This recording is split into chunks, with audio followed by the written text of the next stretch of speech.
Greetings, honorable family. This is a public announcement. Jah Consuming Fire, brand new EP out now by Ija Star, featuring artists like Empress Matiposa out of the VI Virgin Island. This EP is consists of 7 tracks. Songs like Life, No Dignity, 360 Degrees, Plea My Cause. This EP is out on all digital download platforms: Spotify, Apple Music, YouTube Music, Amazon, and much more. 360 Degree is blazing. Temperature so high. We are steam and blaze with Charlie Sana Hail Selassie I. Out now, Jah Consuming Fire. Check it out. No call me no dark or trust me, fool. You not have to rate this. Mindset, blessed love, manners, and respect. Want to greet the item in the divine name of His Imperial Majesty, Emperor Haile Selassie I the First, and also Empress Menin the First. Marcus I, Holy Emmanuel I, King Selassie I, Jah, Rastafari. One more day above ground, beautiful viewers and subscribers, as the item know. Life our ultimate position, not no greater than that, no matter what go on top of everything that we see going on. Today we have a beautiful program lineup for the item. We have a special guest, Zine, all the way from outer South Africa. Zine, Rastafari elder from the Niyahbinghi house. Zine, he is the elect of records for the Niyahbinghi theocracy reign. And this virgin I'm talking about is also a former member of the Rastafari Millennium Council and other organization that he will enlighten the item with. I'm talking about no other Rastafari elder than Junior NEGUS. One welcome to the program, Honorable Elder.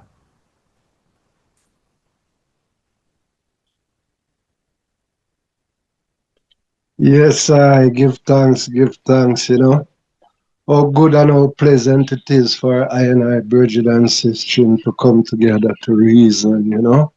It is like the precious ointment upon I and I head that runs down to the skirts of I and I beard, as the beard of Aaron went down to the skirts of his garment, as the Jew of Hermon, as the Jew that ascended up on the mountains of Zion.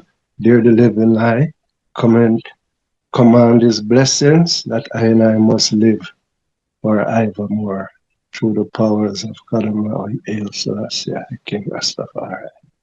Yes, my fire star, the mindset, bless up the house, you know, and all of your fans and listeners across the globe.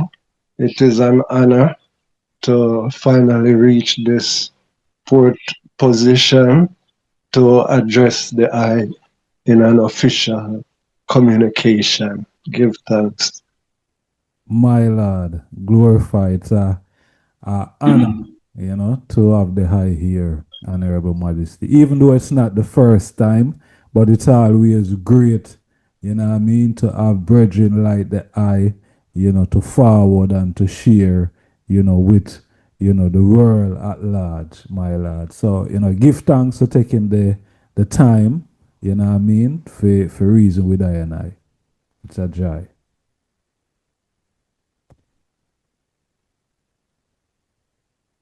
Sounds like there's a little bit of delay. All right, but first and foremost, yes, King.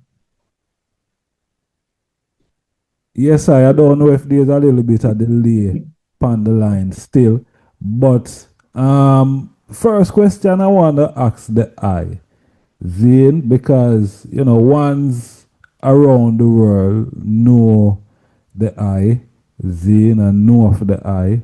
Zane, the I could probably give one's a little introduction of, you know, who Junior NEGUS is, and then after that I will pose the first question to the eye, my lord.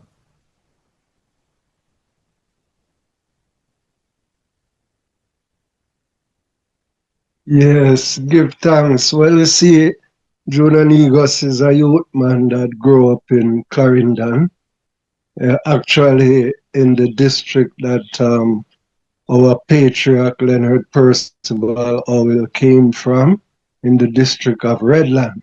You see, we grew up there, and you see, where we kind of grew up in the churchyard because there is only one church in that community. You see, so I grew up in a way to respect, what is right and what is good, trying to attend church. So coming from school, one year, 1971, when I stopped at the shop, the box, the music box, the jukebox was playing a tune from Bob Marley called Talking Blues. You see, and in that in that tune, I heard when the singer said, "You feel like bombing a church."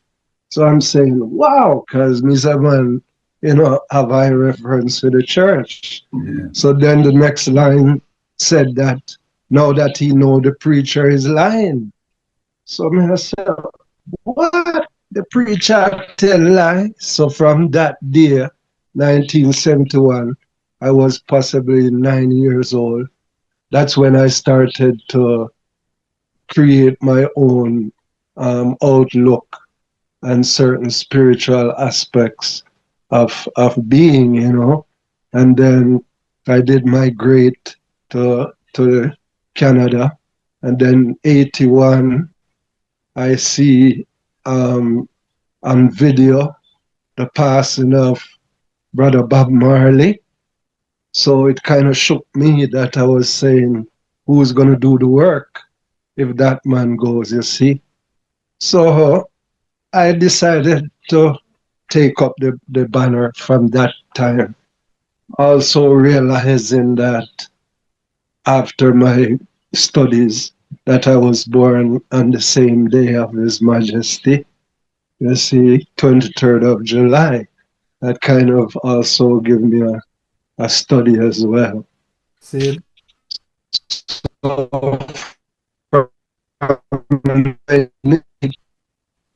I tried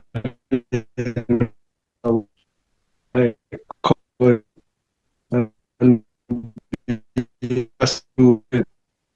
become Congo.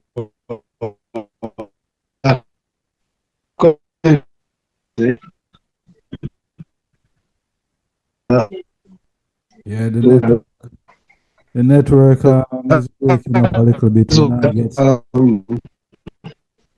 Brought me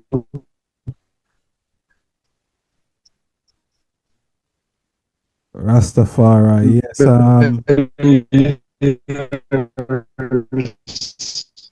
We're not getting. to in depth in the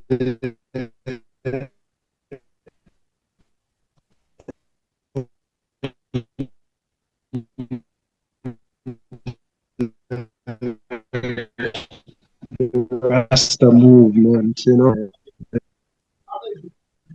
Yes, honorable family. At this What's happening is the eye communication is it's kind of breaking up. That's the reason why I mute the eye. Just now, the become one the eye for hear me, so the eye aware that I'm not hearing the eye 100%, and I know it's nothing to do with the eye. It's more of a network issue because I can see it displaying here that the bandwidth is very low. So I know it's a network issue. So let me unmute again and see if it's any better in terms of the audio. If I could unmute Majesty. Oh, honorable mindset. You're saying you're not hearing me clearly. Yeah. Yeah, it was, I think it was a network thing. Yeah. It was breaking up a little bit.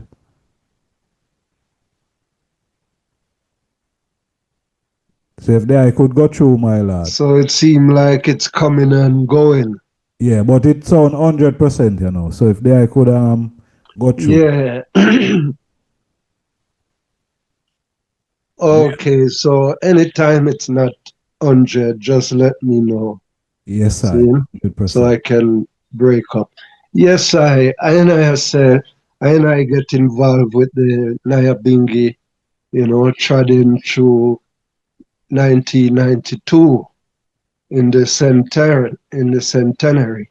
That's when I engaged with the Niyahbinghi order for the 100th centenary, go right around the island of Jamaica and, meet all the races and, you know, been trotting to Bingi, just adoring the Asians and try to support them in any little way until 96.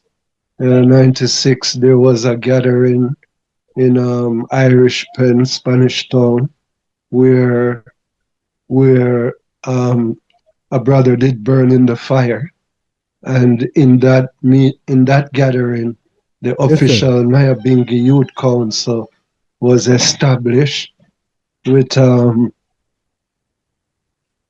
yes, sir, someone yes I literally burn in the fire.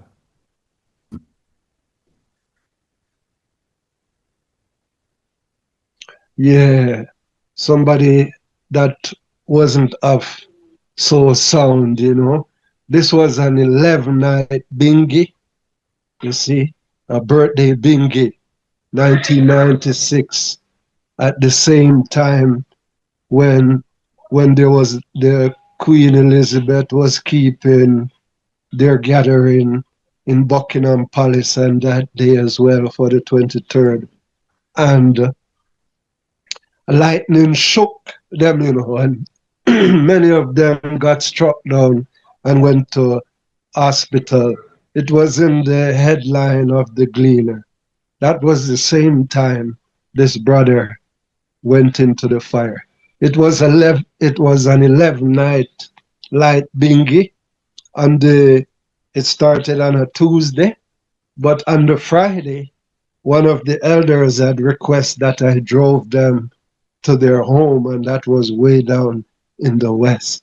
You see, so that Friday night was the only night I missed out of the 11 night. So when I came back the next day, I seen where the fire brigade had to come, and when they put out the Bingi fire, it was all ashes. So according to what I hear, the brother was going around the fire and he ran into the fire and some people take him out, you see, and then he run back in the fire like he went to a far distance and come this time with a bigger run and run in the fire and hug up the one of the big fire log, because those days the fireman Bongo Eddie fire was massive, you see, and he just went, and as Ras Scuba Lightning, who was witness, he would let me know that he seen when the brother just melt away and his head cup bust, you know. So by time it was all ashes. That was 1996 when the Youth Council, the Niyahbinghi Youth Council was put in place with Ras Kubu as the president, you see, and I think it was Sister Amanda as the secretary. Even Ras Pinto was there as a coordinator, and I myself, that is where I got my first portfolio as the security for the Youth Council in the Niyahbinghi order. At that time, all the Asians was present. Asians on top of Asians. There was a little struggle because the Asians, they were saying that, oh, no youth councils, the youth need council. But, with the the desire and the need to have a voice for the youths. You know, Rascoble Lightning and his dad father time. You know, the elders decide to listen and let it go through, and the youth council was officially, the Niyahbinghi Youth Council was officially established 1996 there. So from there, you know, I and I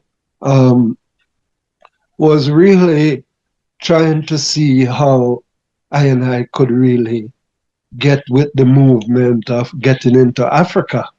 So even Ethiopia. So at the time when I was ready to move, that's when the father convict me by saying that um, don't knock, don't knock on the door. Just come in.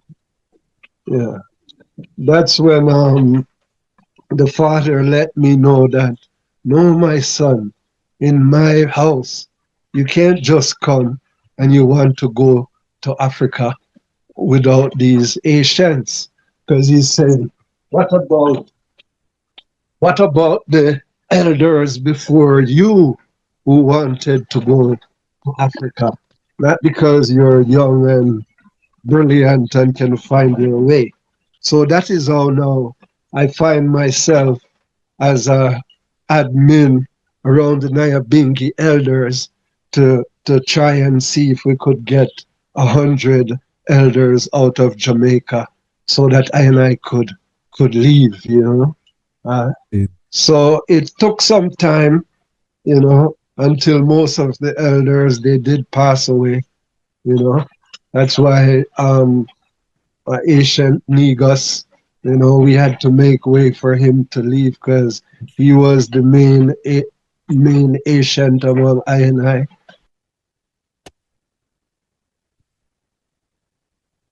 Rastafari.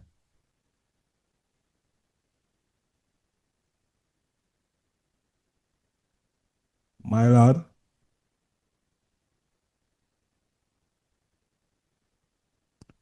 Yeah, it seems like I don't know what happened to the Honorable Elder Mike. And I hear him. Doesn't seem like his microphone is mute though. Oh, thing drop off. That's what happened. Yes, we're here reasoning with um Honorable Junior Negus. He's my special guest on the Mindset program today. He's all the way in South Africa. Zane, yes, all the way in South Africa. And he's back with us. Give thanks, my lord. Yeah, good to see the eye, Honorable Elder. Glorify. Rastafari. Yes, yes. I'm not sure where we got cut off, but I was just saying after 1996, then about 98 is when I was convicted to assist some Asians to leave Jamaica so that I myself could have leave freely, you know. I Yes. hope you catch the other parts. So that's how now since officially 2000 when Ras Ivai, who was the elect of record at that time, he decided to resign. And the two priests, which was Bongo Time and Bongo Zato, they both passed away. So, and with Ras Ivai, the elect of record, resigned, everything was kind of, you know, up in shambles, Yeah. especially at Scott's Pass. So that's when a few of the Asians like Bongo Shefan, Bongo Wekai, you know, Bongo Tani, they request that I and I stood in the place of the elect of record because Ras Ivai had disappeared. So I had told them that if I am going to take up such a position, then I would have to have a council of Asians seated so that I can be guided by the elders, because I noticed previously in the Bingi there is like different um, command center where one people doing this, the other doing that. So I didn't want to get caught up in the splintering. So I says, in order to for me to offer my service, I will offer my service only unto the Asians. You see, so we decided then to revive the Niyahbinghi Asian Council, and that's we did. So that by 2001, I did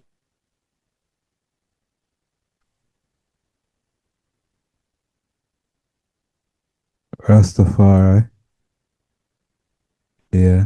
we have to give thanks for ancient matriarch like Mama Faraika, Mama Aina, because Mama Aina is the ancient matriarch who connect me up, assisted me in to get certain communication connected to Mama Faraika. Then I tried England to link up with the priest in England. But when I tried England, the priest in England, he also decided to come Jamaica to inquire what was happening because there was a real breakdown. So I was in England for 4 months until he came back after 2 months. So we did quite a bit of work in England, quite a bit of work in England. But then I had to inform them that I had to forward to Jamaica to seal up with the Asian Council, these Asians that need to be, um, administrated for. You see, Let, let, because over the years, ones are saying that the elders they don't read and write and they're this and that, and try to make exalt themselves on the elders. So that kind of touched me, because I'm a computer technician by profession. You see, never worked in the system. So I decided that I would utilize my skills on behalf of for the Asians so that I can relate to them, maybe communicate for them and keep them abreast so that people don't take the Asians for like they don't understand. So True. that's what I've been doing since, until 2003 we the Asian call for the global reasoning, and I had to play the secretary role there, global reasoning, where I was given a chance to do the secretary work, where I had to do all the groundwork, structure everything 3 months before the event, you see. And that was one of the biggest gathering since, you know. So in that gathering, we also highlighted the Asians. So after that gathering, there was a big campaign on the Bingy ground at Scott's Pass where all the Asians were called to structure an Asian council. And this was this was set for August 5th, um, 2003, when all the Asians came together. Not all, but 13 in full to structure the Council of Asians. You see, so I've been functioning as the assistant elect of record with Asian Bongo Ken since those times until after about 10 years, where says, okay, Ras Jr., Negus, I think you can handle this work. Above others who were being recruited, like Ras Sassi, Ras Flacco, and Ras Shaka. You see, we were all in let, that field, let but it me is let, I that the Asians I elected. let me ask the eye this, Majesty, because the I speak about Scotch Pass, which is a monumental place within Rastafari and also the Niyahbinghi order. Zane, can the eye share? Zane, the eye spiritual and the ancestral significance that cast Scotch Pass all, being a Niyahbinghi ground, an ancient Niyahbinghi ground, and how it shaped the eye trad within the order.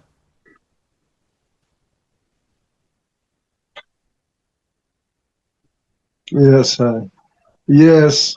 So I also have an aunt in Maypen that I visit. So from Maypen, I would ride like a bicycle to Scotts Pass as well, you see. So that's how I've been visiting Scotts Pass. But Scotts Pass is a very heretical ground, as you says, because even our ancient elect of record that I was working with, Bongo Ken, when His Majesty came to Jamaica 1966, he took the train from Kingston to Mobay. And when he stopped in Spanish Town, he couldn't come off the train, because there was so much. He couldn't, didn't, but he did drive past Scotts Pass because the train track run right below Scotts Pass, So his the throne or the throne or the chair structuring that was set up for the king to ride in. It was created by our ancient elect of record, Bongo Ken, because he was working with the railroad company big time. So he was given as a Rasta the job to structure one of the cart that the king would ride in. So when he passing Scotts Pass, I think the driver of the train, there was a great house. He was familiar with that place. So the train stopped at the bottom of Scotts Pass and it was pointed out that that ground, Yeah. So about 82 now, when His Majesty's son, Dawit, came to Jamaica to visit, that's when the land that Brother Bob Marley had purchased and given through Sister Rita Marley to Brother Ancient Dago with Bongo Daniel, that this portion of land, it's actually 28 acres, and half of that is designated to the Niyahbinghi. So so that's when they 14 decide acres. that tabernacle would be structured there. So when David visited among us, he was given the opportunity to structure the center post at Scotts Pass. It was done by His Majesty's son. So it's quite significant. And even now, this is where a lot of our Asians, because the movement did come through Bakawal to Welcome Avenue, New Kingston, Waterhouse, to Orange Bay, St. Thomas, and then to Pitford, and then from Pitford to Scotts Pass. So that is where now we find it was most appropriate as a central administration because Scotts Pass is in the middle of Jamaica. So it provides easy access across the island, Plus, Ras Vai was also close to there and he was one of the main administrators. In fact, he was the elect of record. So as it is now, we have various Asians still buried, most important Asians like Gabby Dan, who was also instrumental in achieving that land from Bob Marley, who was also, in fact, the land in Bull Bay on the beach came through Papa Gabby, And we have Bongo Shefan that is still buried as ancestors on that land, and even Mortimer Planner and few others. So it's a very sacred place for the Niyahbinghi and the nation, Rastafari nation in itself. Give thanks.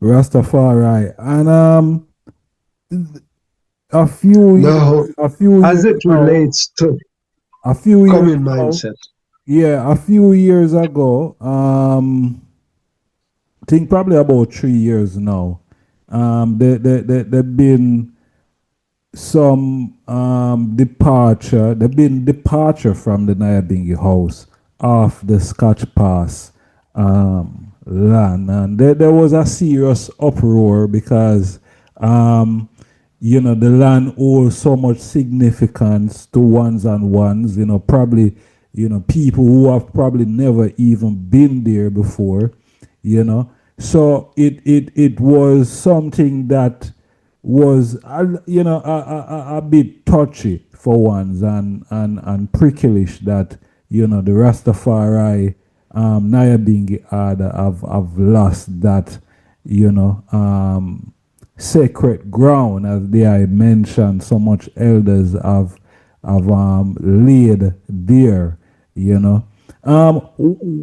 What is the position now, if there's any, regarding the land? Will the Niyahbinghi house in Jamaica retrieve that land, or will anything come of it?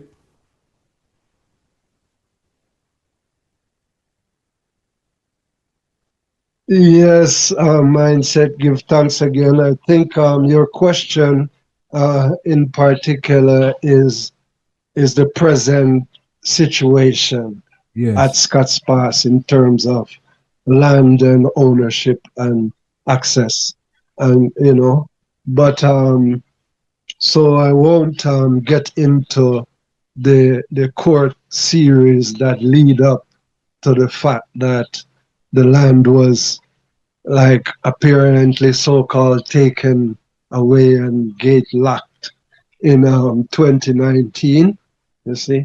So, but I would still have to say 2014 was the first time that the Bob Marley family tried to take over the land, And I think, for the record, it is good that we lay out all the history around the situation in time. But for now, we're focusing on the present condition. But just to give a briefing, as to 2014, it did happen because Scotts Pass is connected to Pinnacle, and you see Pinnacle land, it is kind of a little synergy from Pinnacle that has affected Scotts Pass. That ones think that they can take over Scotts Pass as they have taken over Pinnacle. So 2014 was when it first, with the introduction of Sister Denisha Prendergast, you see, and others, you see, which she did do a good work in the case of Pinnacle, I'm not saying, but it was from them there was a eviction served on I&I members at Scotts Pass, and it was served even to Bongo Daniel's son, Ras Mikey, who was one of them residing. So that's when I said, no, this is out of order, because I did contact Sister Stephanie and let her know that the elders would like to have a meeting with her pertaining to that eviction. But it wasn't happening.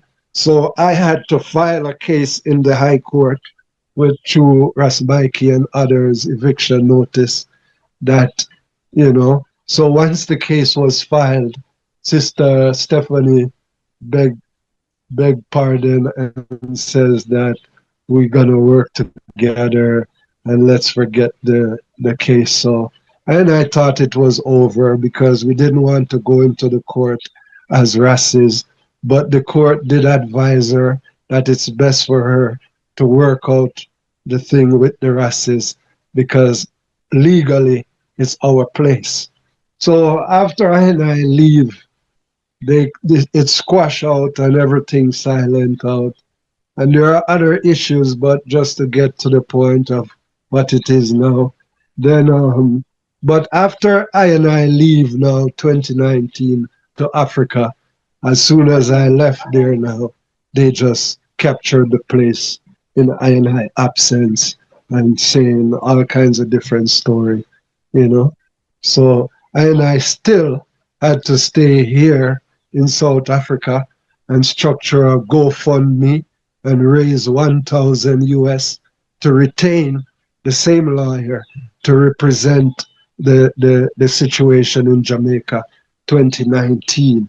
But what happened, she was attacked off the air, tried to set up, all kinds of scientific, Kabbalistic approach upon her. And that at the final court date, she was in Cuba and she wasn't able to attend the court. And that is how now they claim that in our absence, they take Scott's pass. So there's a big breach within the jurisdiction system or the legal system in Jamaica that enable that to happen. For example, the Rita Marley Foundation legal that is representing that case. He's also a strong member within the Caribbean courts and other big governmental issue where he can use his power to validate like we lose Scott's pass.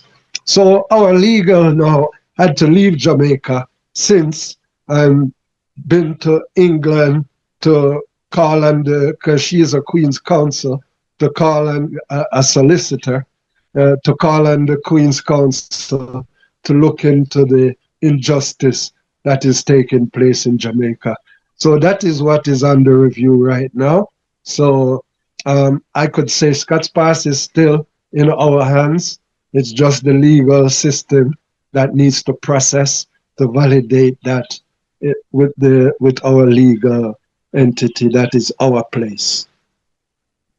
Rastafari. And what were the key motivation See, and yeah, so that led to while we on the land mindset, I don't want to direct what it is that I and I read and heritage. I think it's important for us to even give a briefing on Pinnacle. Rastafari.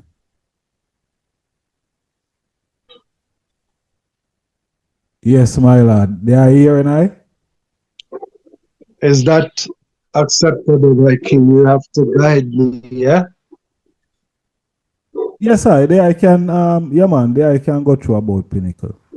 It seems like you're not okay. Yeah, Pinnacle is the real birth spot of the movement through our patriarch, Brother Leonard Howell. It is called Pinnacle because Rastafari. Yeah, this podcast is getting a serious fight. I can see that the bridging communication keep breaking. Zin, and we on the history of Rastafari. We're speaking to the Honorable Elder out of South Africa,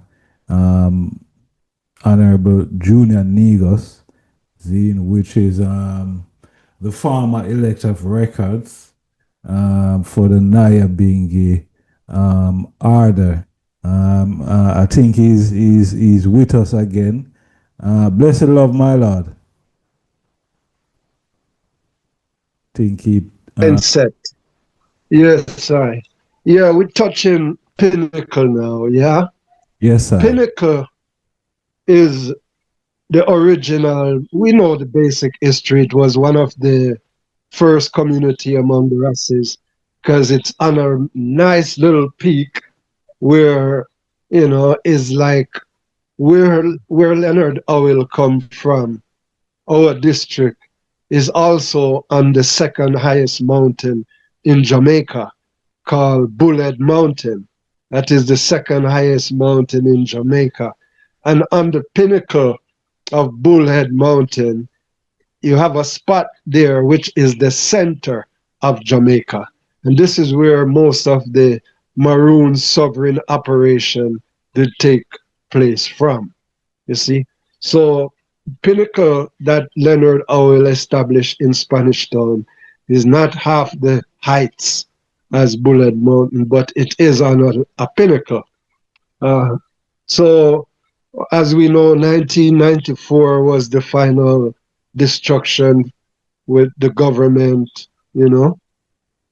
So the racists were forced to scatter to Bakawal, Mobay, to go face the Carroll Garden situation in 63 and the coronation situation in Kingston and so Pinnacle became a void place. So as I was saying, 1996 when the brother jumped in the fire, it was in Spanish Town. So I think that also brought a serious conviction of who is really Leonard Howell, because a lot of ones as Rastas, they never know much about Leonard Howell, because in fact, our elect of record, Ras Ivai, is who really made it known among the congregation 1990 after the incident 1996. But this come about when he was given the Leonard Howell Award by the Dark Foundation in Miami, 1994. That when he was given that award, even Ras Ivai asked, who is Leonard Howell or something like that. So a lot of us never really knew much about Leonard Howell. So 97, after the 96 atrocity in Spanish Town, that's when Ras Ivai and the Niyahbinghi, all of us led a motorcade to Pinnacle. I myself, the one who carried the bass drum up to the pinnacle of it. At that time, there was no development, there was no road. 1997, you see? And we chant Bingy up there, and we motorcade down into Spanish Town, keep gathering in the town. Then we went to the Howell Heights Cathedral Park, where we met at the Howell People's Church and chant Bingy there, and it was good, and it all came through nicely. So from there now, Pinnacle was on our agenda, that the Niyahbinghi House also resolute that Leonard Howell Day will be one of the Niyahbinghi annual celebration, which was quite a step to take, because they didn't decide that Marcus Garvey, not even Empress Menen Day, was a Niyahbinghi annual celebration. And this is because of the price that Leonard Howell pay to define Rastafari in itself, in its fullness. So he's given that glory and that honor that on the 16th of June, Niyahbinghi supposed to chant. So from 1997 now we had brethren like Lion. Lion is an ancient Niyahbinghi man who is the instrumental behind the 1998 emancipation, when he was him who led, I think it was Mugabe or Kenyatta, who came to Jamaica and gave us a busk, what do you call it, a busk like a head of, His Majesty or something like that. And it was Lion who received that. And it was then 1998 that Emancipation Day was revived in the governmental aspect of Jamaica. So Lion plays a major role in Pinnacle since that time. He was there, and he structured even a tabernacle with the help of one and two brethren. So I think it was 2001 or even 99, and we're not forgetting Jaloid as well. Jaloid was quite familiar with Leonard Howell because he used to keep up him Jaloid and brethren in Spanish Town. They used to have their little acknowledgement of Leonard Howell. So Lion has been up there. So when we went there, I think it was 99 to keep an official bingy up there for oil and try to establish the place. And then they say no. After the event, then everyone kind of okayed. At one point, he was saying no. The priest from the bingy house cannot leave Pinnacle. It was a while before the priest could have leave Pinnacle to come back to Scotts Pass. So we've been there trying to see how we can, at the same time, the Sherwood company, they've been developing, claim that they own Pinnacle. So they start this big home development place on Pinnacle roundabout, and the struggle begin. You see? So now, after we've been visiting Pinnacle, we've been seeking ways and means how to secure or regain that property. So that's when now Brother Miguel Lon had made contact with Sister Catherine Howell in America. So we used to keep the oil event at Riverside by I, sometime not going up on the Pinnacle. And Sister Catherine was invited among I 2004. You see, that we see where she could help in regaining the land. So that's when we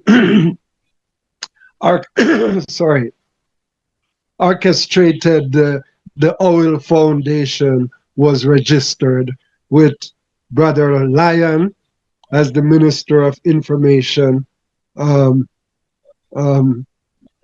Miguel Lorne, as Rasta, I'm telling you, with myself as the secretary of the Oil Foundation was registered, you see, with Leonard Howell, major son. His name was Cardiff Howell. He was one of the spearheading that foundation with Sister Catherine. So what we were structuring now is a foundation of Rastas together with the family. It was not saying like the Howell Foundation is Leonard Howell family. That wasn't the idea. The idea was the Rastafari. You see, so that becomes a little struggle, especially Rastafari. I don't know. Virgin keep dropping off. Zine, but we're here reasoning with Honorable Brethren Junior Negus from out of South Africa. He's our special guest on the Mindset program today. I would love the item to please push the like button. Please share the information. If the item haven't subscribed yet to the platform, please subscribe and turn on your notification bell. I can see the Virgin is trying to get back in, but for whatever reason, theme thing keep jump out, or someone is or something is pushing him out all the time. You know what I mean? Yes, Honorable Majesty, welcome forward again. Zane, I can see that we are get a challenge, a very serious challenge on the platform here. mindset. Yes, Honorable family. Yes, my lord. Give thanks for forward again. I can say that we are get a serious struggle, Zane, in terms of it even look like they can't even hear me right now. Yeah, but give thanks to the Virgin there again with us, Zane, Honorable Junior Negus. My question to the eye, my lord. I know the eye was on pinnacle. And Yeah, so I think, but my question today, because I have a whole heap of questions, Zin. So more have to get through some of the questions with there because more of the people them get the necessary information okay, while the eye is here. So my question to the eye, Majesty, what were the key motivation and revelation that led the eye to repatriate to South Africa, and how has the land received the eye so far, my lord?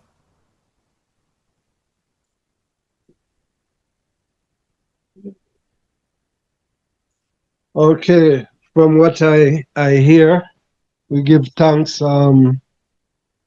As I said, 1998, I was convicted that if I want to freely leave Jamaica to Africa, then I should assist some elders.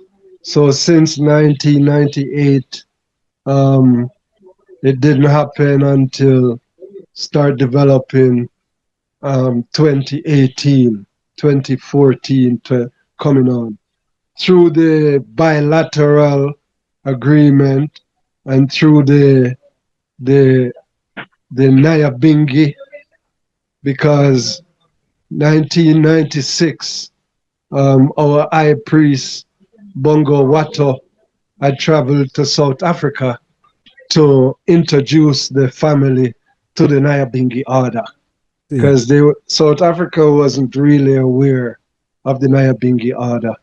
And then 98, 97, Bongo Time also visited South Africa as the two leading priests. Bongo Watto established, you would say, basically the church of the Niyahbinghi, churchical order of the Niyahbinghi, and Bongo Time did structure what is called the government, which is the organization called the RNC, where he recommend that each one should put in 1 rand a day to enable the government to function. So 2014, 2018, through the bilateral and through Asian Rasmakushi and even the Niyahbinghi NNC in South Africa that that was established since Bongo Watto. They did send a delegation to Jamaica where the bilateral would include indigenous people as well, which is the Rasta community. So the Asians were given that mandate to coordinate with the elders in South Africa, NNC, to structure a pilot project around the ganja, where the government will assist the elders in Jamaica to structure a ganja program, and the elders, the NNC in South Africa, to structure a pilot project of planting ganja. You see?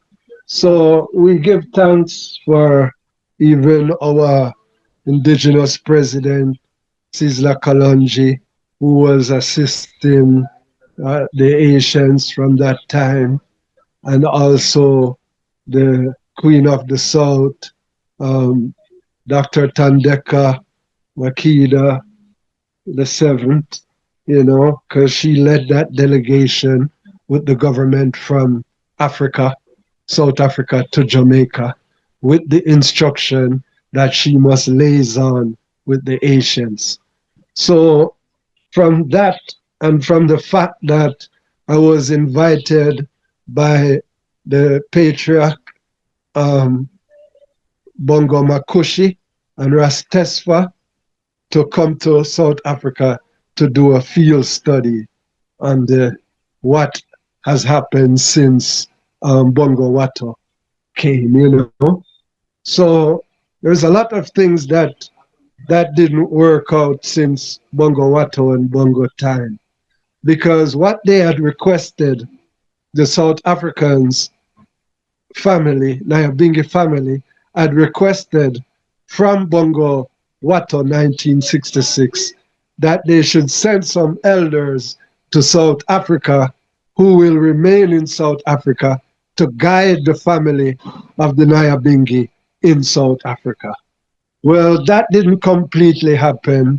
Out of the delegation that came, only Mama B resided, while Bongo, the high priest, Bongo Time, who did come with Mama B, instead of those in the Bingi house, from my collective memory, that was to make the trad, was Bongo Wekai and Bongo Shefan as two priests. They were supposed to come 98 and not return so that they could guide the Bingi house in South Africa. So with South Africa not having a priest residing here to guide them even in the Niyahbinghi, it kind of caused a lot of things, a lot of breakdown.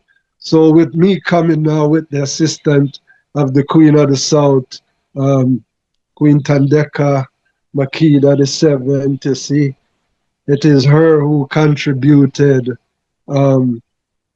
7 tickets for the Asians to Chad, to South Africa. And Sizzla was supposed to put up another 7. And with the NNC Niyahbinghi Haile Selassie I Trust that was established, we come under that structuring that between the trust and even Sizzla, that our ancient and our mission would be well guided and strengthened financially. Well, none of that didn't happen because even the fact that Congo Wekai did come prior to I and I coming, he came a year before because he was on his way to Ghana with Mama Cherry, and seeing that they couldn't land in Ghana without a visa because Mama Cherry have a serious program in Ghana, that she's been telling us about. So they end up in South Africa, and it created, there's a good side to it because it seemed like most of the brethren here, they were not aware about repatriation until Congo Wekai really made it known. And his tragedy was to visit the kings and organize the kings to structure the theocracy government to deal with repatriation. So I is on a mission of preparation for repatriation from our field studies, Yes, sir. So, yeah. Yes, my lord. So this I want more to ask the eye because me hear the eye loud and clear, about certain things that haven't really manifest the way it's supposed to manifest. So this is my question to the eye now. How does the vibration of the Niyahbinghi order manifest differently in South Africa compared to what the eye is used to in Jamaica? 1 minute, my king. Rastafari. Yes, honorable family, we're here. Yes, honorable mindset. Justar. You're saying that the migration situation to South Africa in relation to? My question is, how do the vibrations of the Niyahbinghi order manifest differently in South Africa compared to what they are used to in Jamaica?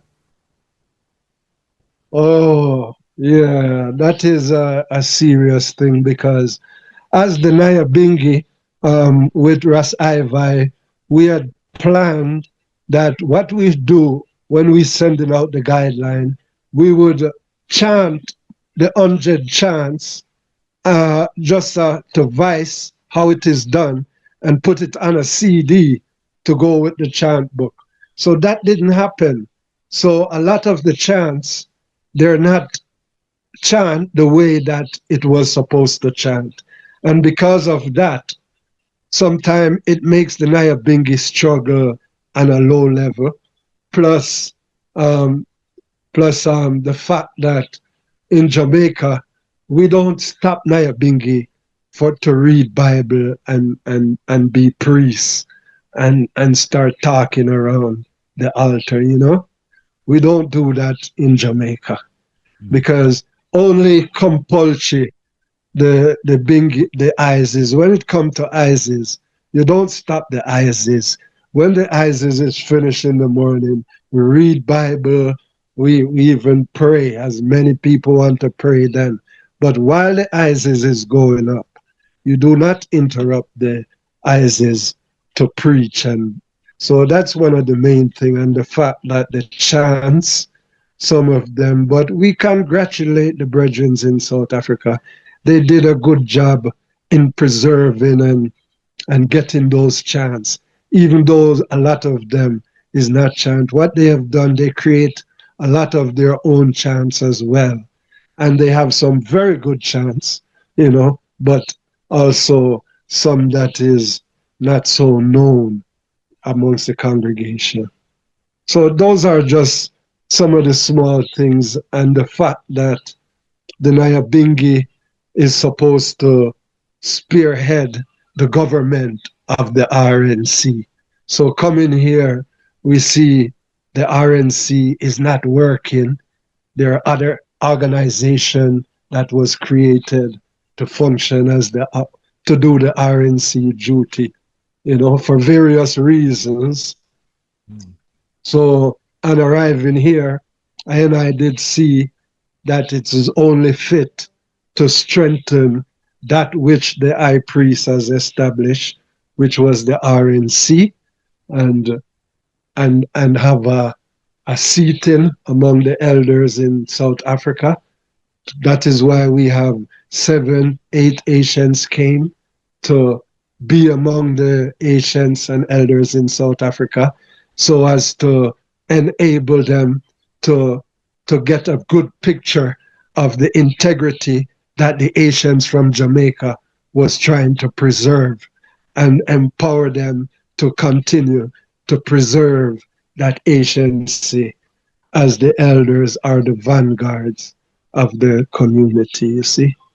So everything is coming along nice, you know. We give thanks that South Africa is great, you know. Azania keeps some of the strongest, Bingi, the biggest, you know, turnouts sometime. Massive.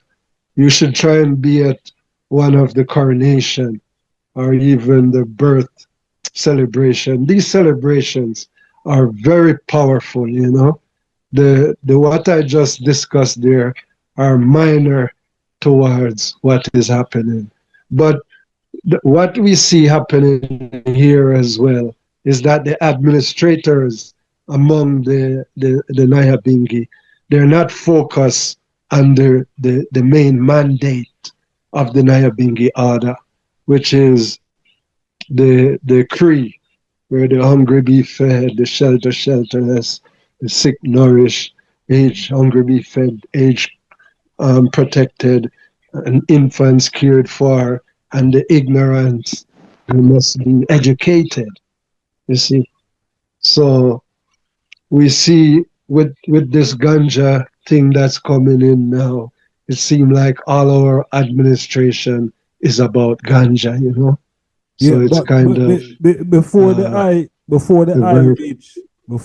reach upon the ganja, cause we are gonna get to the ganja, you know. There's no doubt about we're going to get to the ganja part of the thing.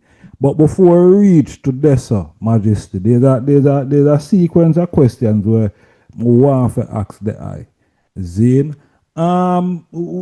what, how can the Niyahbinghi order facilitate a greater unity across the continent and diaspora, especially amongst the youths and elders, my lord, because I think that is important to bridge a gap between the elders and the youth. There's a big gap there.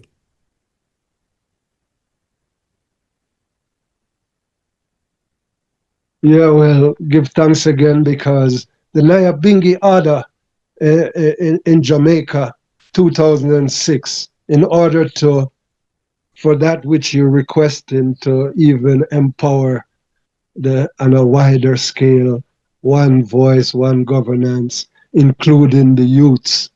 That is where these organization comes in, like the Millennium Council was structured as a um, centralized structure in Jamaica, you see. Yeah. So, and this was the Niyahbinghi initiatives, strictly the Niyahbinghi. So this is what the Niyahbinghi has been trying to do to bring about the unity. Likewise, in South Africa, we have the RNC, which was originally the National Council, Rastafari National Council, but in the revision, it is now the Rastafari Nation Council. So that is where our focus is now, to liaison now with the All Mansion in Jamaica, in America, in the Caribbean, in England, to see if we can bring all voices together. And we're doing this gathering from the seat of the elders so that we can um, discern or disseminate the right guidance and instructions for the Niyahbinghi family and the Rastafari nation at large, you see. So that process is in. We have coordination now with all the elders in the Caribbean, in England, in Jamaica, and seated in Azania. And as the RNC, we reach out now to other mansions as from the Niyahbinghi mandate. So even though we say RNC, it is a Niyahbinghi, even though we say RMC Millennium Council, it's a Niyahbinghi initiative. Even though we say RNC in Azania, it's a Niyahbinghi initiatives. And we hope to fulfill the real mandate through these organizations. Rastafari, my lord. What progress have been made trying to secure, land for the Rastafari community in Jamaica and the wider diaspora? And what challenges still remain, my lord? Yes, yes. In terms of land in Jamaica, Not in Jamaica, we've seen where government is trying to, huh? Not in a Jamaica. Huh? Not in a Jamaica, but they are talk about. Okay, yeah, because that's an issue. But the eye could Yeah, okay. touch that still. The eye could touch the Jamaica part, and the eye could Yeah. so So, that because we could. want to guide them as well, that in Jamaica we see little parcels of land is being given, but we know through the Royal Ethiopia Judah Coptic Church, which is the crown head of, you know, is entitled to all crown land in Jamaica. Because even in Kingston, they are Boona have all kinds of crown land. So we don't have to wait for government to give us certain land that is in certain strategic place, yes. But all crown land we're entitled to in Jamaica. Now in Azania, since Congo Wakai came, even from before Congo Wakai, but from the time of ancient Rasmakushi and Bongo Tesfa, because they were the frontliners who came with Bongo Watto 96. So they were trying to attain land that could also um, accommodate repatriates or those who are migrating back to Azania, you know. places like Grajmere, you know, and Elder Makoshi did, and Tesfa did get some land where Elder Tesfa did grant a portion of his land to the Rasta community in Azania, but there is all kinds of mix-up around that, that we're not able to access those land. But differently, Bongo Wakai, when he came 2018, he was given land as well by the kings, and that we were supposed to develop, firstly by building a tabernacle.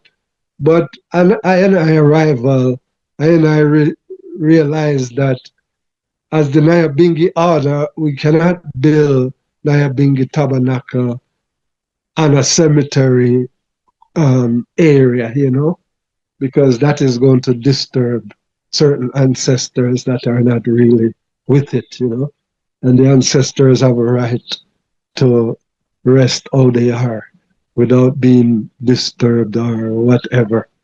So that is one of the standing order of the Bingi. We don't build Bingi ground and where sepulchres are. So that created the first problem.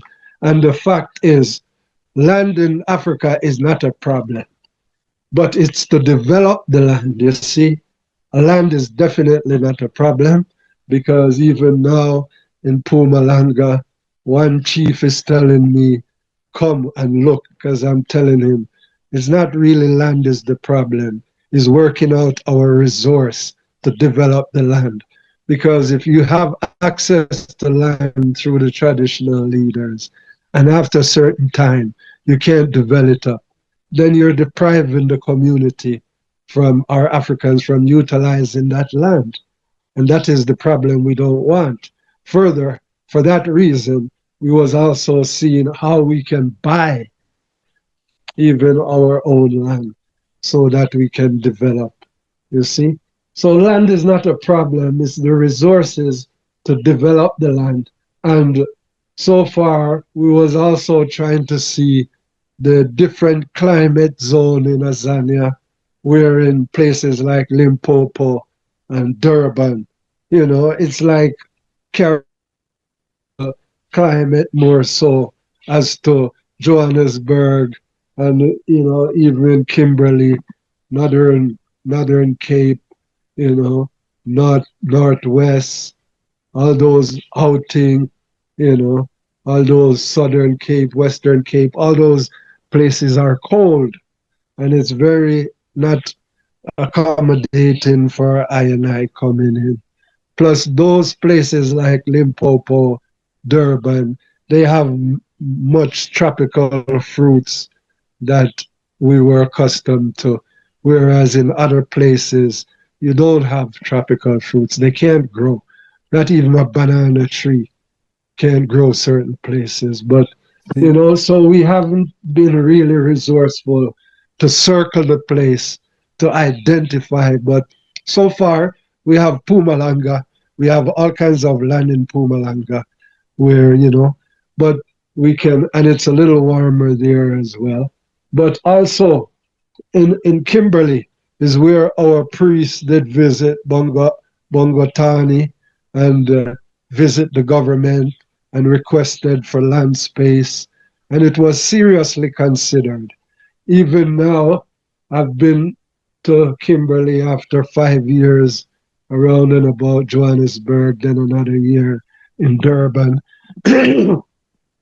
But in Kimberley, we're yet to meet with even the chief and the mayor. You know, we're just holding back that meeting to identify land. Now, the land in Kimberley, you know, is where the biggest diamond came from.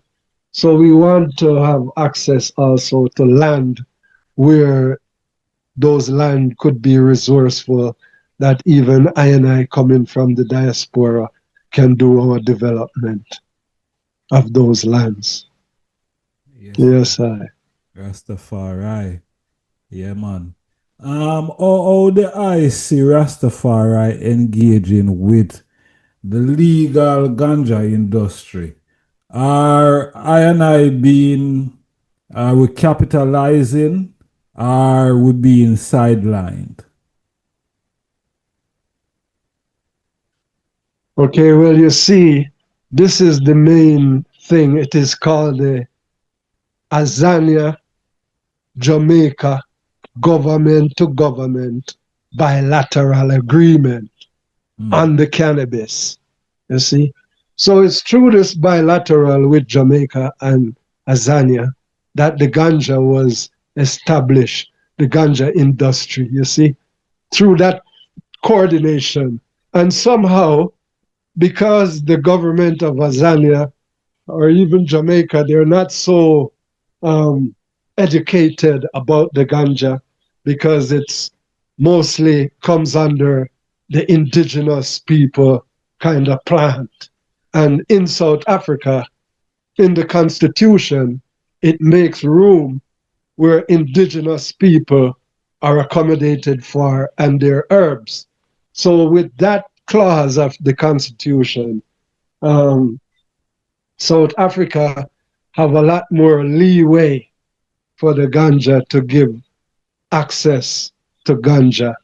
You know, this is why we see the Queen of the South was given the first license for ganja. I think that was from 28, which led to her not um, having a license, the first license, you know, but not having the resource to utilize that license. It has caused no development for neither them or us or whatever. So what we see coming in there now is the white monopoly capitalists now. They come through that bilateral agreement, and it has empowered most of these white monopoly system, because white folks, they have money to invest in certain ganja program. So they basically took over the ganja industry because of their resources. And white folks who used to visit the regular um, black Rastas for ganja, it's the other way around now. Rastas are looking to white folks for ganja. But for us as Rasta, many don't see the avenue of sacrament um, approach towards the ganja, because they say that you can't make money from ganja, from sacrament, you know. And that's a crazy thing, my mindset, because I'm since 1996, Bongo Watto visited Geneva, and was, because of his wisdom, he could have debate with the United Nations that they should recognize the Rasta community as an official religion, that should be respected. That is another long story, but that is established in the UN through the International Development Rastafari Society. International Development Rastafari, no, International Rastafari Development Society. That is within the United Nations since 1996. So I'm saying through that avenue now, we as Rasta supposed to utilize that right, seeing as ganja is our sacrament, and we're supposed to utilize that right of the United Nations to be able to export and distribute our sacrament to races and our family globally. You see, wherever there is a Rastafari church, we have the right to get sacrament to them. And of course, nothing is for free. A cost gonna have to be, it's gonna incur cost, contribution from those who are served, So they rather walk the other way with the bilateral, with the white monopoly system, you know. So my So question, my question, because Majesty, is what kind of safeguard are needed to ensure that ganja remain a sacrament and not just a commodity in Babylon marketplace? yeah, well, you see, that is the problem. And I've been presenting that to the community in Jamaica before I left. Lots of work we did there that is manifesting now. But we figure the final work must be on the land because it will stay here. What we achieve must stay for the nation and the continent. So what the problem is now, according to the legal research I've done, the United Nations recognize us and therefore is willing to recognize our sacrament. So as a national place, whether it's Jamaica or Azania, the first thing that has to be done, we have to call what is called domesticize the international law to the national level. You see? And that is the process. And that process now will come with what is called a sacramental act.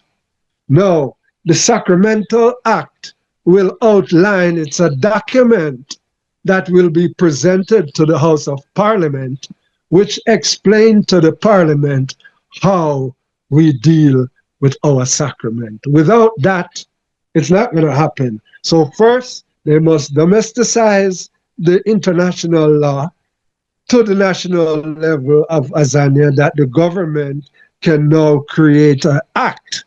Because what we see created, act that we see create here now is a private users act. That is the bill that is running the place for private use. And that is in that bill, we're not even recognized as Rasta in the bill. So that is for private use act. We as Rastas now, we are supposed to structure a sacramental act, as is done in 4 countries already, like Barbados, St. Kitts, Anguilla, and another one. Yeah? So this sacramental act is an outline to the government what our sacrament is to us. It is our economic, it is our medicine, it is our everything, even food, you see, and even our economic, as I said before. So what we was trying to get with this government, well, let me leave it there for now. So, are there corporate models or examples in South Africa where the Rastafari community are benefiting economically from ganja cultivation or trade? You know, I don't say a whole heap of thing, but really seems like the community is being benefit from the same bilateral agreement what they are outlined. Yeah, well, you see, the as it is now, as the RNC and most of the races in Azania, you can easily get a permit to plant hemp, you see. And that is, as I'm saying, even since 2018, the Queen of the South did get a hemp permit. But what they have done technically, because the only difference between hemp and the real ganja is that the hemp carry a low percent of THC. It was like 0.2 or less. So what the government has done through certain gathering like Pakisa is raise the THC level of the hemp. So now, because when a police used to visit your farm and you have your ganja and he says, Rasta ganja, you say, no, this is my hemp license, this is hemp. Now, the only way they can tell that it's not hemp is by taking your plant to the lab to see what percentage of THC is in there. So they can, you see? So with the THC rise now, under the hemp license, which everyone can have if you have, I think it's like 600 rand, and other criterias you might have to meet. But even the common Rasta, he don't have 600 rand to buy a permit, you know. So it's not really benefiting like the small, our basic congregation, you know. But there is benefit for those who have organization and have investment. You can get, the government is offering even, now, it hasn't been happening over the years, it's only starting to happen now. Like this is probably the first season where ones will be funded to plant hemp, which is basic ganja as well. And they provide now ways and means to take your ganja from you so that they can establish bigger things like biofuel. Because of this biofuel technology, now ganja is widely needed, not only for medicine and all those things, but the biofuel. Right now, you can't plant enough ganja that won't be needed. You have a buyer right now, you see, especially if it's just the hemp, you see, direct market. Rastafari. Yes, my lord. A little bit away from the plants and the herbs. What is the Niyahbinghi House perspective on the 2025 CARICOM African Summit, and how can Rastafari influence future diplomatic bridges? Yeah, that's a serious question because that is one of the reasons I and I had to be in an urgency to leave Jamaica to come to Africa, because what happened is, as Rastas, our elders told us the motto when it comes on to reparation, our thing is repatriation with compensation in Africa. So somehow that got changed up, that Rasta is now saying reparations. Now we know reparation can mean everything except back to Africa, and we didn't want to fall in that ditch. Well, that's the ditch we fall in now, that we take up reparation from Jamaica, and the government is excited because since the Durban Conference 2002, reparation committees have been put in place that lead up to the CARICOM. First in Jamaica with Sister Barbara Blake and the Reparation Committee from 2001. Out of that Reparation Committee, they had drafted a document that what they seek reparation for is to repay IMF debt as first, and then to rebuild all government institution, and then Rastas to seek out repatriation. So that kind of create a flaw, and we as Rasta, we didn't want to support that, you see. But other entities of the Rasta, even partially at time, the Millennium Council, at the time when I was basically put aside, then they get involved even, and went now to St. St. Vincent, and get Brother Gonzalez on board as Rastas pushing now reparations, right? So the government in St. Kitts jump on it, St. Vincent jump on it, and it was brought to Jamaica, and to support Mike Henry, who was always talking about reparation as a politician.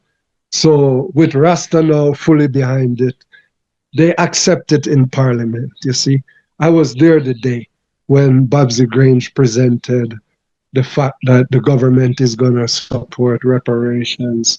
And they're supporting it for the reason that it is going to pay off IMF debt and it's going to build government institution. So then after we see now where the England is offering reparation money to the university in Jamaica to rebuild. So this is where now the media through Sister Kabu would say, oh, that's not. So I'm saying, Mama Kabu, is the Rastas who set it like that. They support that, you know. But now they see that we've been tricked because reparations is being used by the government. And at first, they were trying to utilize this. So they create CARICOM after a while, then you see.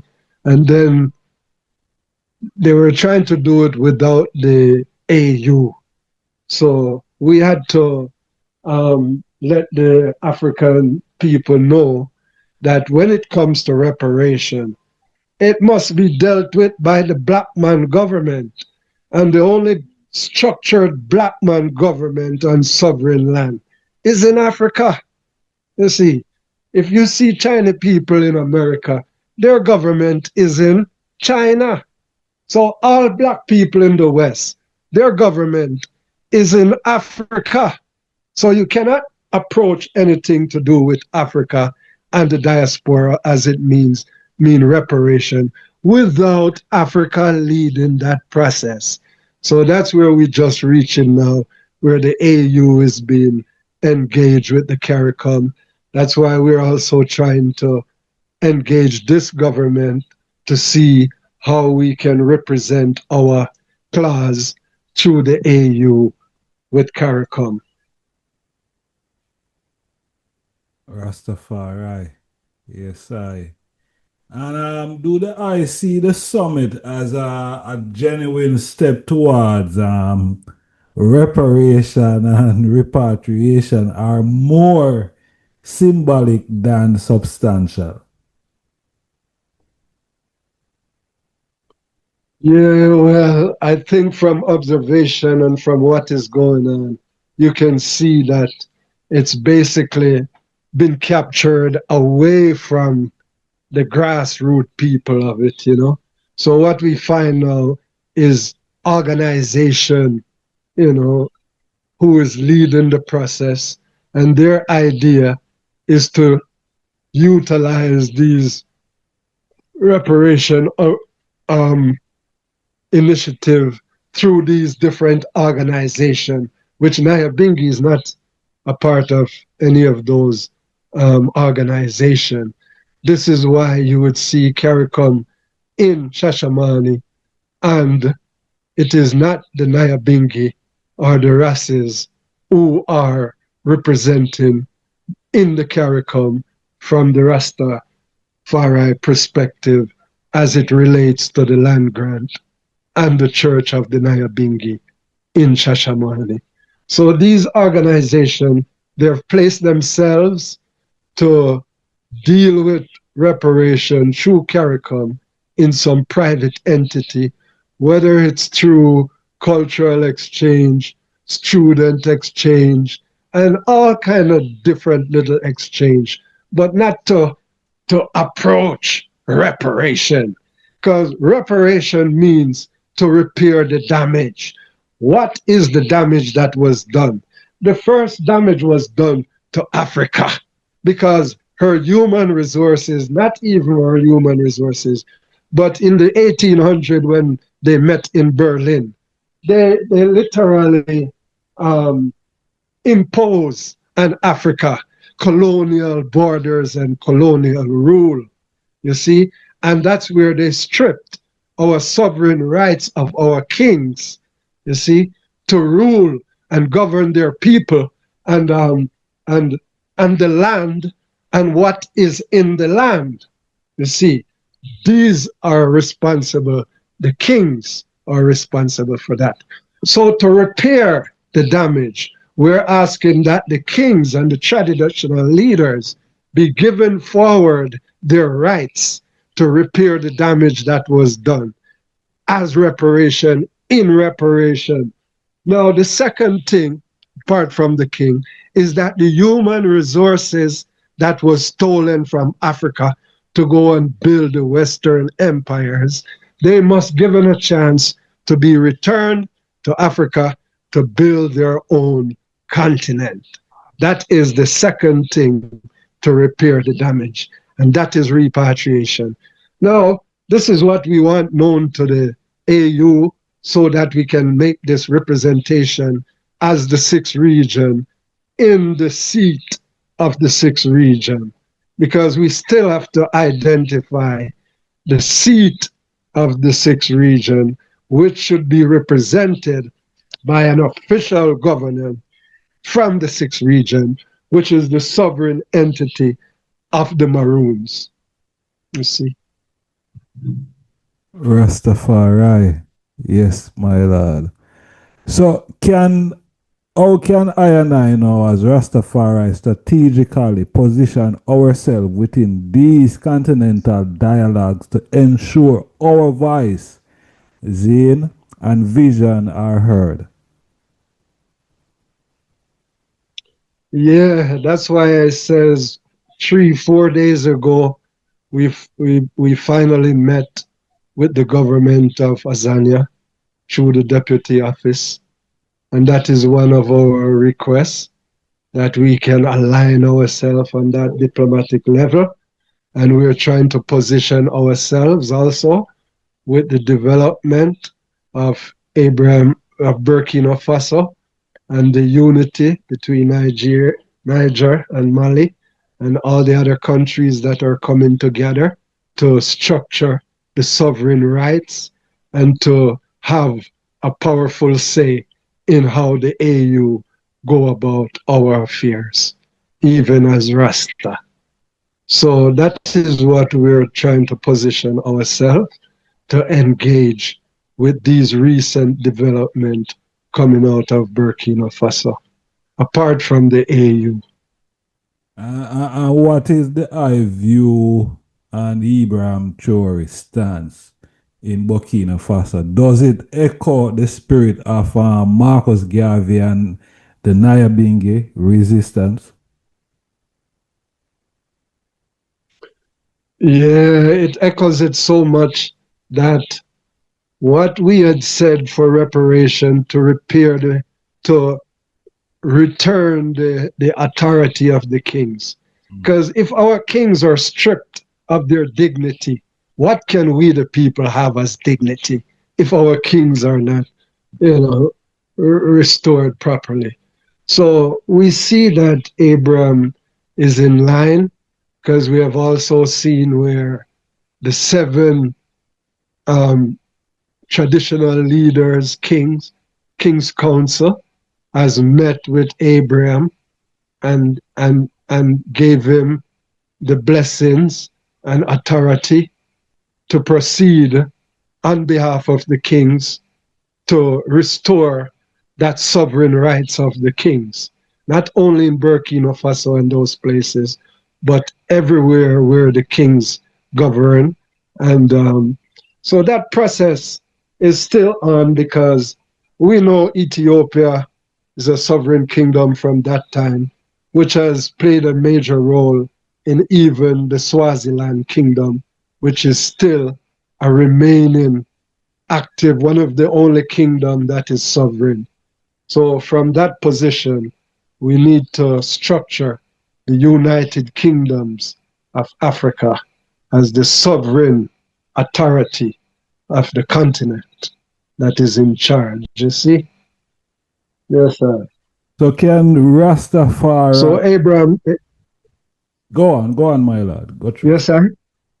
No, man. Yeah, so Abraham Traore is in line, because our open document to the government, even what we presented the other day, was in line with those same things, which is reparations to restore the kingdom authority, to return the children. And these things are going to be very practical soon. And what we was also seeking is reparations for the Rasta community in Azania for the atrocities that these races in Azania been going through over this ganja, where even recently the community, races from our community, are being murdered, literally murdered over the ganja. You see? So securing it as a sacrament, I told them, will also prevent this because the permit is not going to prevent the police from harassing the common races on the street who can say, any Rasta from you says you're adhere to the Rastafari faith, then police must leave you with your ganja, you see? Yeah. So we see where the reparations that we were seeking for the Rasta community is here, and the cannabis is not a handout of money, but for these government to give the Rasta community in Azania equal shared benefit, even in the commercial. Never mind, give us our sacrament without blemish, you see, as part of that reparation that we're seeking from the government in Azania. Well, these matters still need to come clear because there is still struggling going on against I.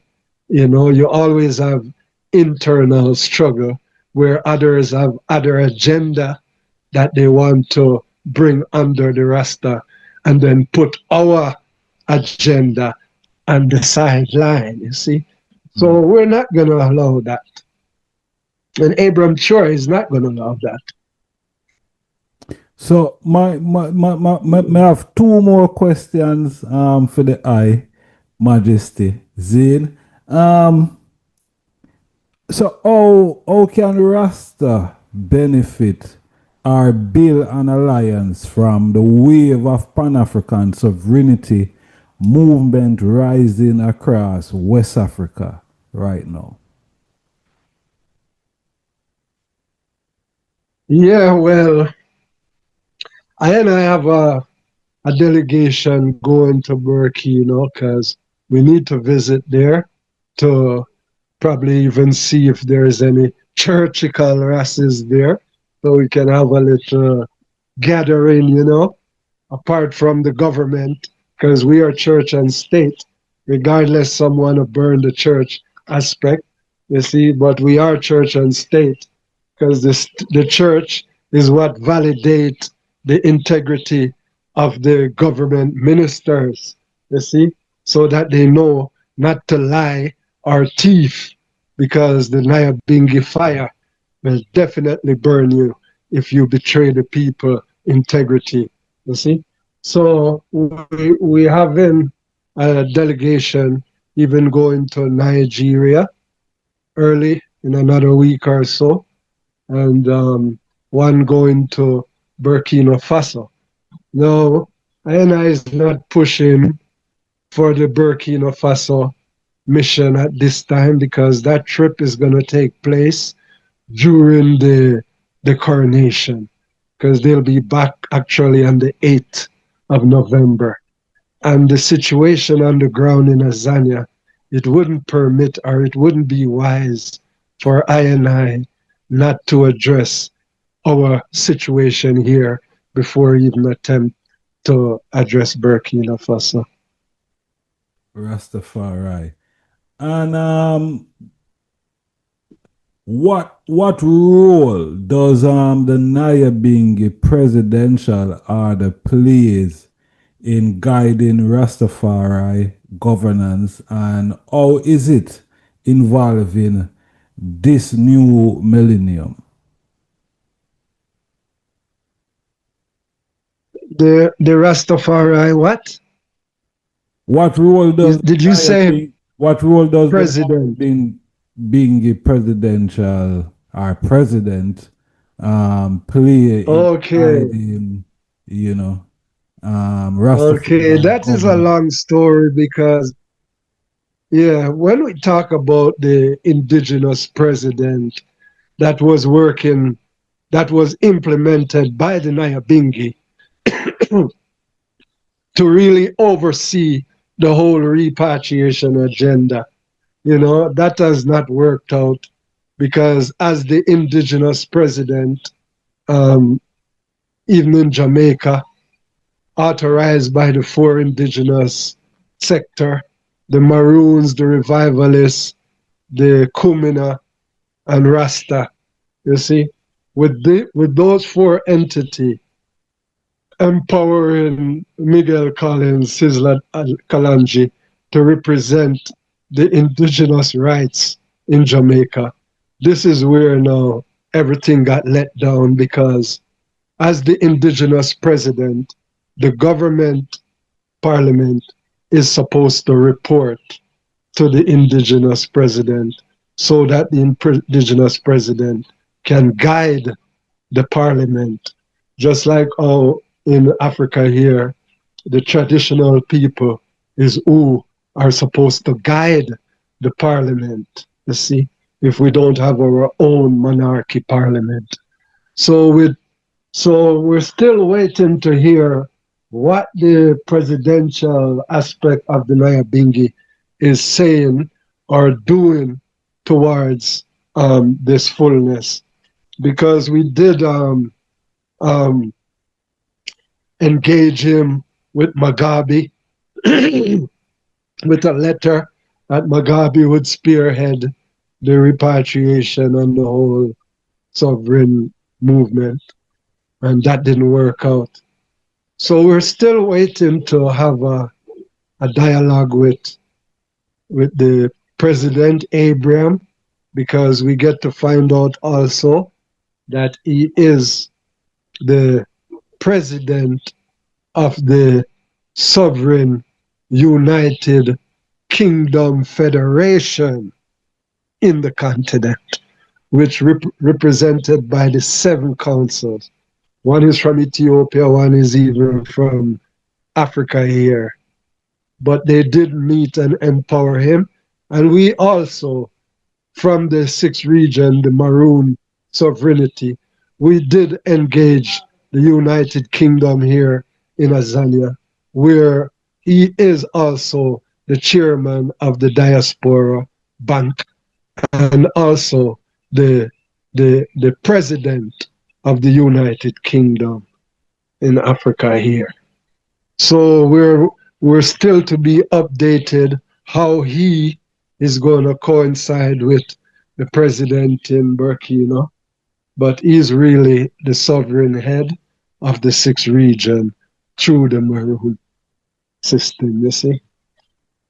Yeah.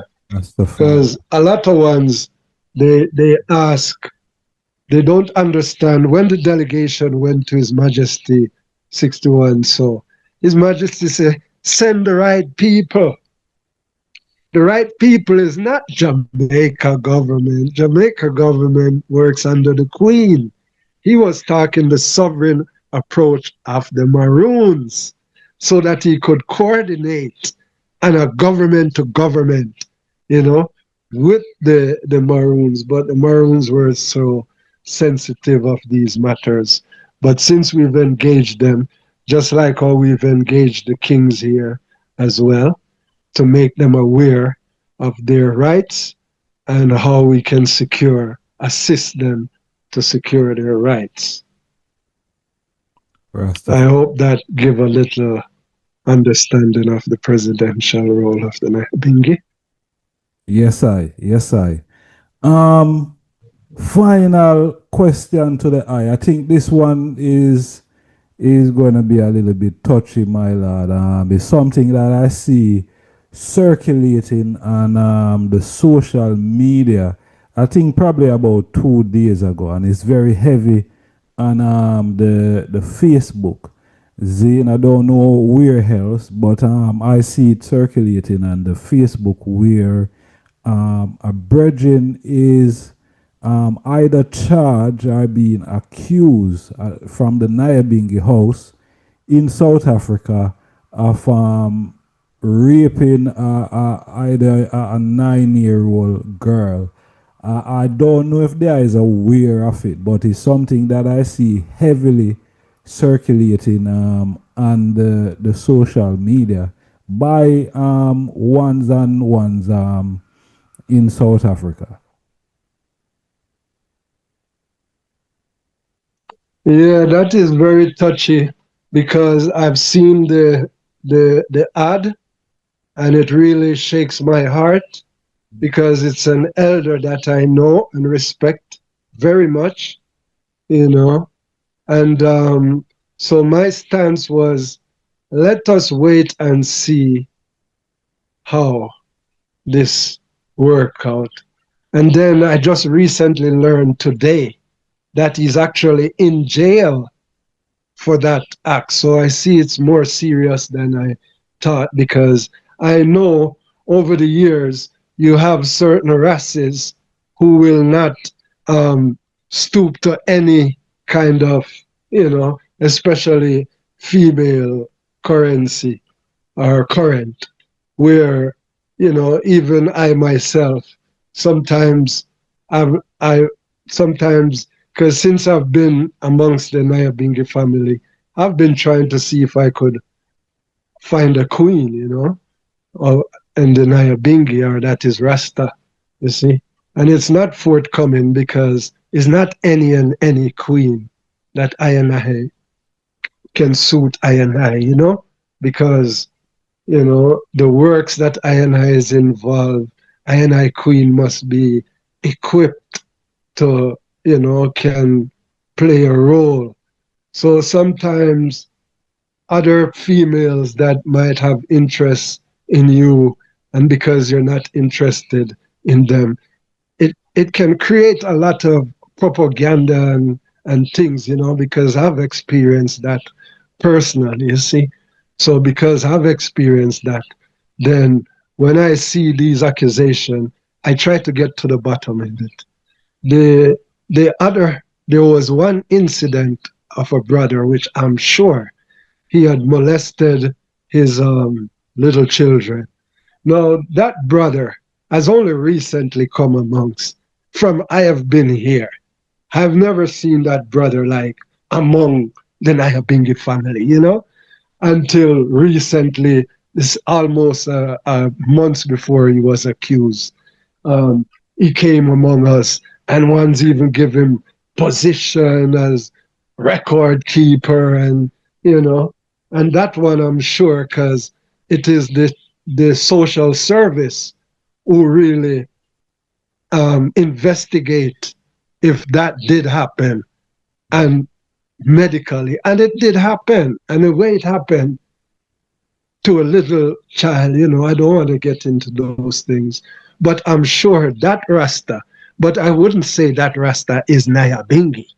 And even the Rastas, them that I hear murdering daughters and so on, they are not Niyahbinghi, you know. This recent one, I could say, yeah, that's a Niyahbinghi elder. And it's very embarrassing that we are waiting for the coronation to get to the bottom of this one with this elder to get what really happened.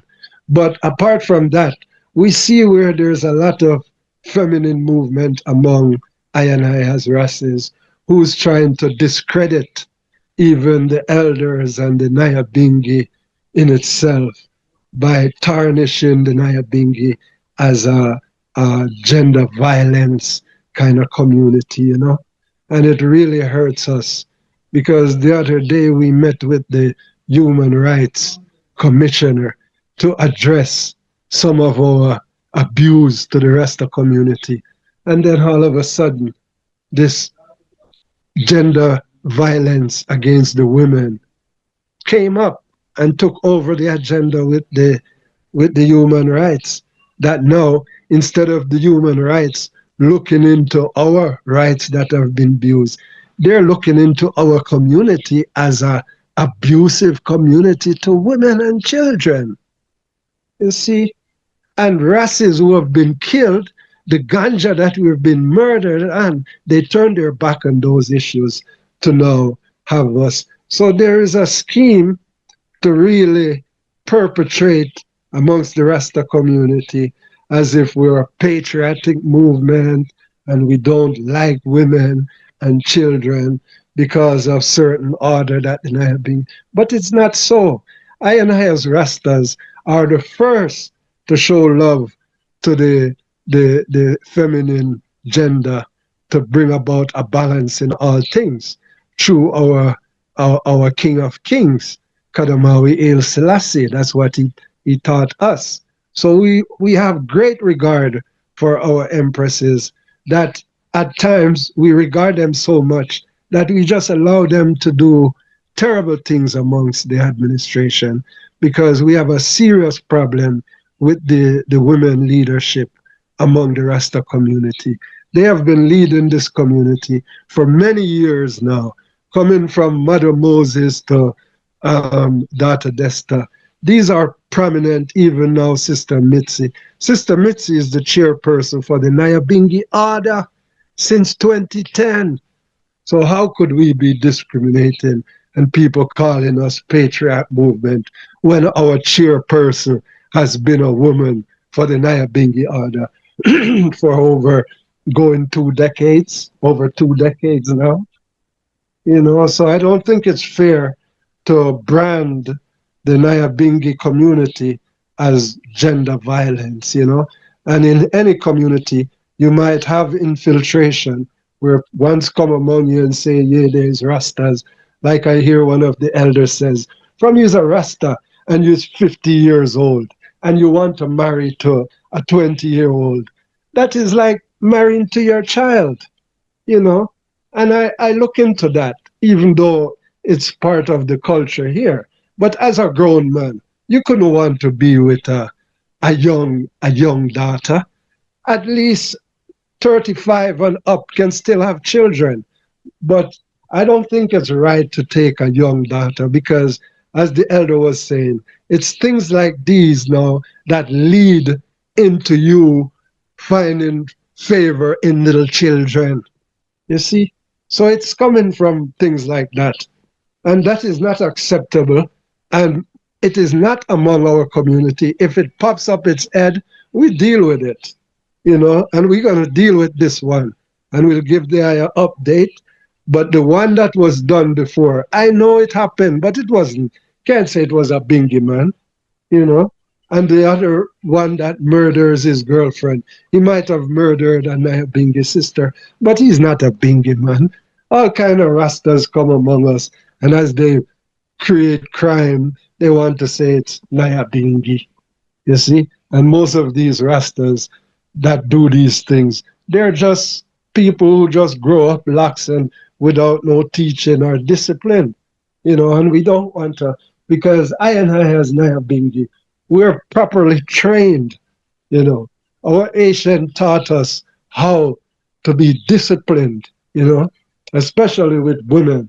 You can't be moving from one woman to the next or taking your brethren's woman. And that is another thing that I know has been happening among even the Niyahbinghi, that it breaks down the family because you can't take your Rasta sister, nice, decent sister among the community and at functions and not having some Rasta one who knows that it's your woman and they still want to make passes.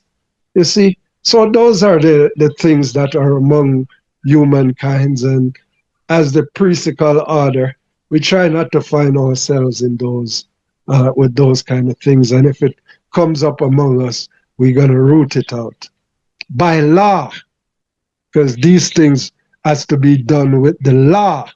We're not securing anyone that commit a crime in that set against women and children.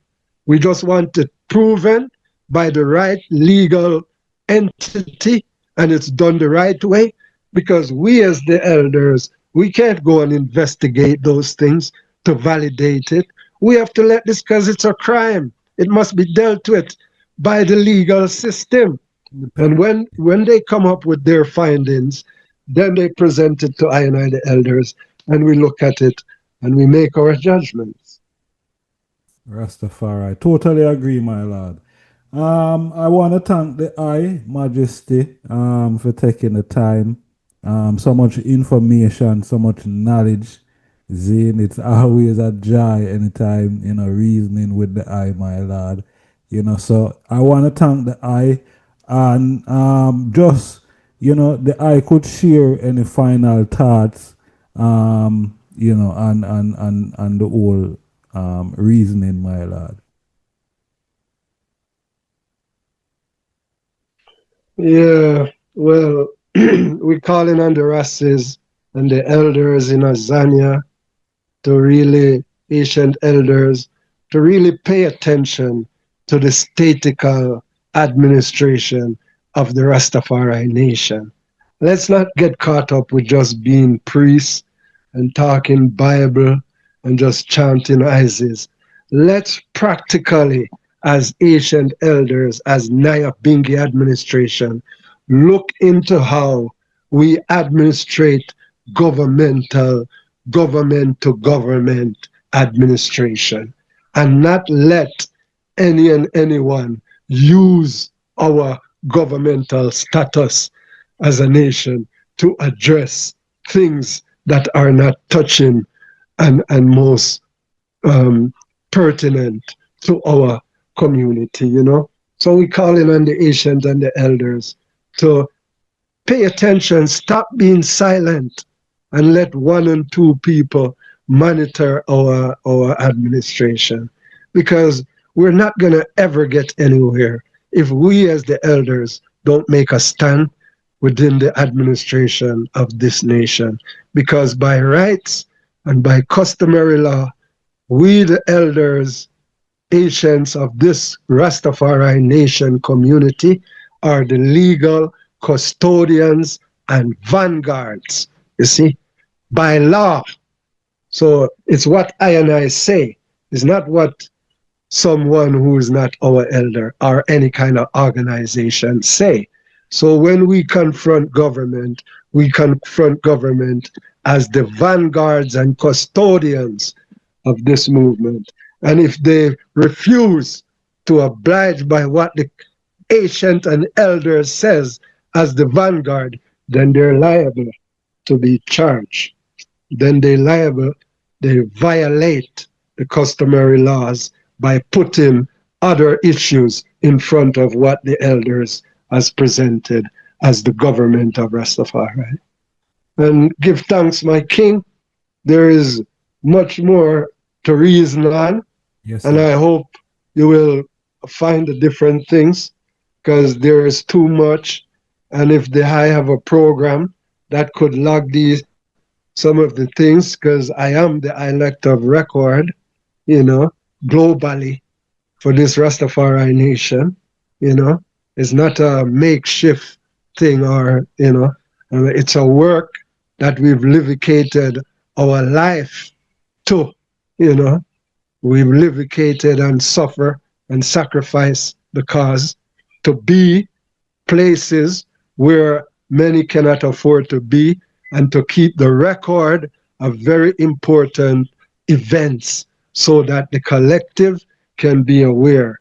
For example, we just met with the government, the minutes I'm trying to share with the collective widely, but there is problems because we have given the government 7 days.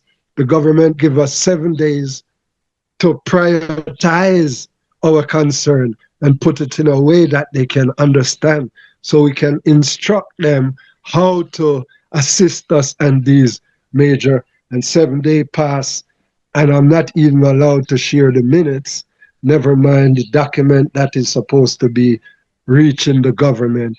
And this document is to be fashioned from the minutes of that encounter with the government the other day. So this is why we call in for the attention of the elders to look into what we're doing. Because anyone, if we're meeting with the government of South Africa, it must be the elders who are the government of this that spearhead such a government to government encounter. You see, and it must be in consistency with the elders' teaching. You see, and we also have elders from all the mansion. We have the elder Bobo. The other day, the crown prince, Jajesi, was in Western Cape. I was sitting right beside him. When he looked around, he said, "Niggas, are you that?" Yeah, and said, you know, let them know that is I who put on Sizzla turban, Yeah, so it was good, and we have requested from him because sometimes the bubbles in South Africa they have to be authorized to be a part of the unity. So we've gotten that through the Crown Prince, where the Bobo Shanti in Azania can play a strong role in the unification of all the races. Even in Jamaica, the Bobo Shanti, big up Priest Brown, who plays a vital role in the All Mansion in Jamaica, where he's an observer representing the Congress, Priest Brown, you see. So we give thanks Rastafari. because we're here to work with everyone, as Niyahbinghi. Give thanks again, my king, and Yes. I hope that we will get together in any issue that arises and you need a professional expert um, advice towards it or information on it.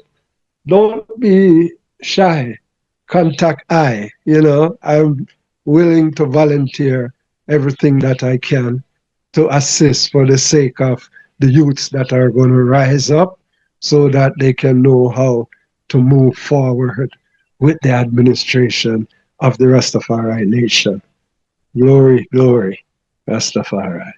Rastafari, Majesty, give thanks, my Lord. Enough of the time spent, honor and a pleasure, and I pray more strength and prosperity and blessing for the I entire family, and the rest of Niyahbinghi family and Rastafari family at large, my Lord. Peace and love, and give thanks.